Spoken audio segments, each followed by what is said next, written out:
औरंगाबाद विभागातील तब्बल 577 उद्योजक व्यावसायिकांनी 154 कोटी रुपयांचा सेवा कर, एक्साइज आणि कस्टम ड्युटी बुडवल्यात जमा आहे।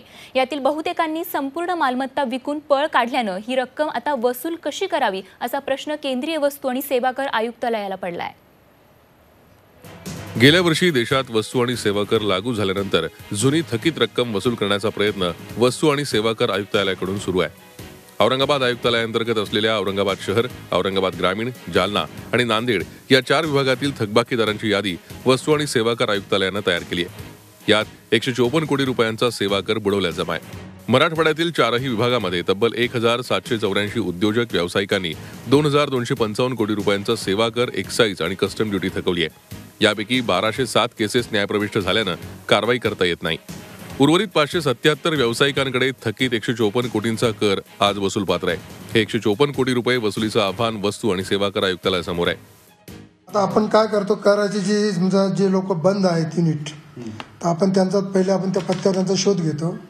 जेव्हा तिथे शोध लागत नाही तर आपण मग कलेक्टर ऑफिसला लिहितो की बाबा यांची काही लँडेड प्रॉपर्टी कुठे आहेत, त्याचा शोध घेऊन आम्हाला लँड रेव्हेन्यू म्हणून ते रिकवर करून द्यावे। किंवा तसंच आपण बँकेला सुद्धा लिहितो किंवा त्यांचे जर खाते काही असतील, त्यांच्या खात्यावर काही जर अमाऊंट असेल किंवा त्यांच्या खात्यावर भविष्यात जमा होणारी असेल, जेव्हा केव्हा जमा होईल तर ती या डिपार्टमेंटला त्यांचे जे ॲरियर्स आहे त्यांच्या अगेन्स्टमध्ये जमा करावी त्यांच्या नावावर।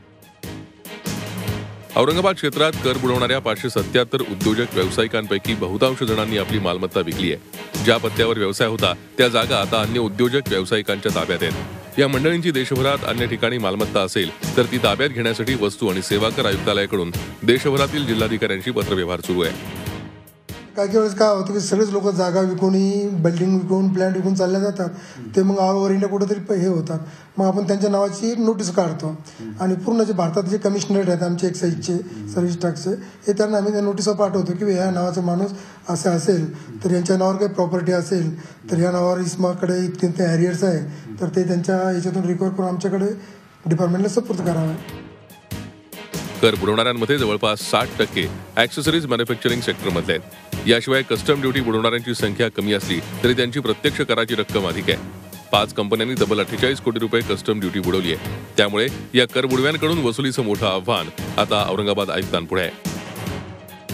आता नक्की किती वसुली होते हे पाहणं महत्त्वाचं ठरणार आहे। विशाल करोळे, झी मीडिया, औरंगाबाद।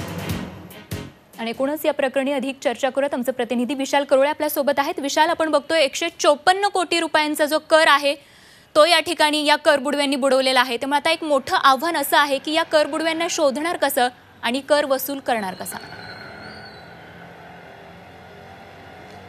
अगदी खरं आहे स्वाती, गेल्या कित्येक वर्षांपासून म्हणजे गेली 4 ते 5 वर्षाचा हा सगळा प्रकार आहे। कोट्यवधी रुपयांचा कर वसुली करण्यापासून हे कार्यालय असमर्थ ठरलं आहे आणि आता यांना जाग आली आहे आणि आता या लोकांनी कर वसुलीसाठी हालचाली सुरू केल्यात। सर्वप्रथम आता यांनी देशभरातील सर्व जिल्हाधिकाऱ्यांना पत्र पाठवली आहेत। ही जी करबुडवी आहे त्यांची नावं या जिल्हाधिकारी कार्यालयाला देण्यात आलेली आहे। यांच्या नावावर देशभरात कुठेही प्रॉपर्टी असेल तर त्या प्रॉपर्टीचे डिटेल्स या कार्यालयाला कळवावे, जेणेकरून हे कार्यालय ती प्रॉपर्टी सील करण्याची प्रोसिजर सुरू करू शकेल असं या कार्यालयाकडून सांगण्यात आलं आहे। त्याचबरोबर देशभरातील सर्व मोठ्या बँकांना सुद्धा आता पत्र देण्यात आली आहे।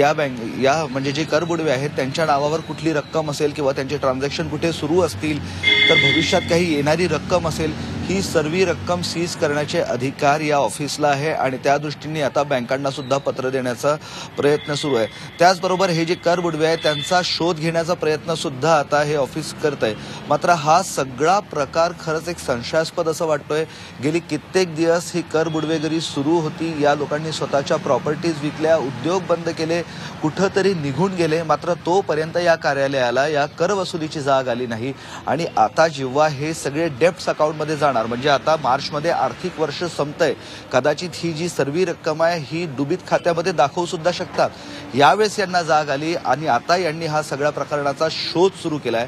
त्यामुळे नक्की हा कर कुणामुळे डुबलात, उद्योजक पळाले हे जरी खरं असलं तरी कार्यालयीन कर्मचाऱ्यांची या सगळ्यामध्ये काय चूक आहे हे सुद्धा शोधणं या संपूर्ण प्रकरणात महत्त्वाचं ठरणार आहे। स्वाती, नक्कीच धन्यवाद विशाल या सविस्तर चर्चेसाठी। झी 24 तास रहा एक पाऊल पुढे।